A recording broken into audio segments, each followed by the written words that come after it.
मड़ई में बाबा मोरे बियाह कईनी, कोठा में गवन कईनी हो। ए ललना मुहवा उघारी प्रभुजी, देखिले धनियाती सुंदर हो। ए ललना मुहवा उघारी प्रभुजी, देखिले धनियाती सुंदर हो। ए धनिया जनी करिह घर से आंगनवा, त जानी बरतन मलिह हो। ए धनिया जनी करिह राम केरा सोइया, चुनरिया तोहरो धूमिल होई है हो। ए धनिया जनी करिह राम केरा सोइया, चुनरिया तोहरो धूमिल होई है हो। ए तना बचन धनी सुनेली प्रभुजी से रज करे हो।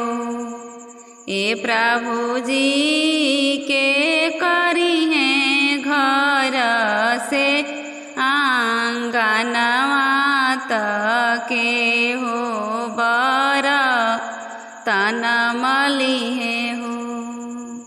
ए प्रभुजी के करी हैं राम केरा सोइया, चुनरिया हमारो चटक रही है हो। ए प्रभुजी के करी हैं राम केरा सोइया, चुनरिया हमारो चटक रही है हो। ए तना बचन प्रभुजी सुनेनी, धनी के समझावेनी हो। ए धनिया यम करी हैं घर से आंगनवा, त दीदी बरतन मली है हो। ए धनिया भाभी करी हैं राम केरा सोइया, चुनरिया तोहरो चटक रही है हो।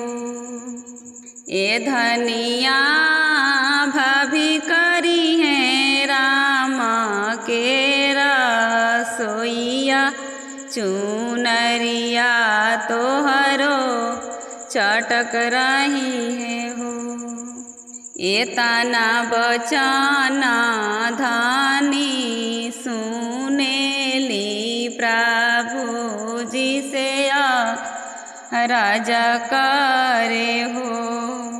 ए प्रभुजी माई राउर मारियो जे जाई हैं, त दीदी राउर गवन जाई है हो।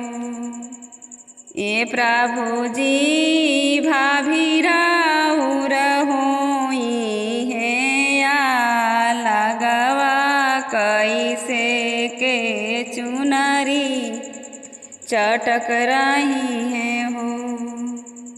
ए प्रभुजी भाभी राउर होई है या लगवा, कैसे के चुनरी चटक रही है हो।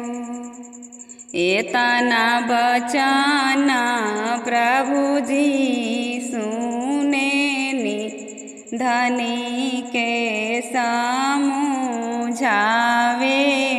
हो।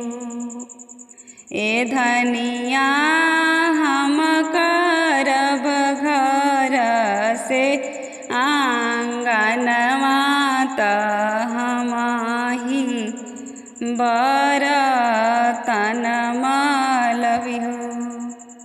ए धनिया हम करबी रामा के रसोइया, चुनरिया तोहरो चटक रही है हो। मड़ई में बाबा मोरे बियाह कईनी, कोठा में गावन कईनी हो।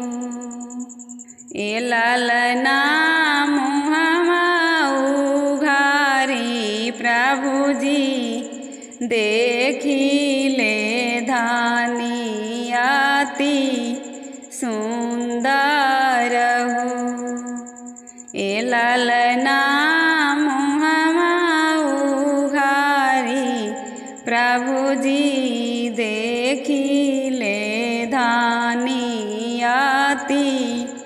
सुंदर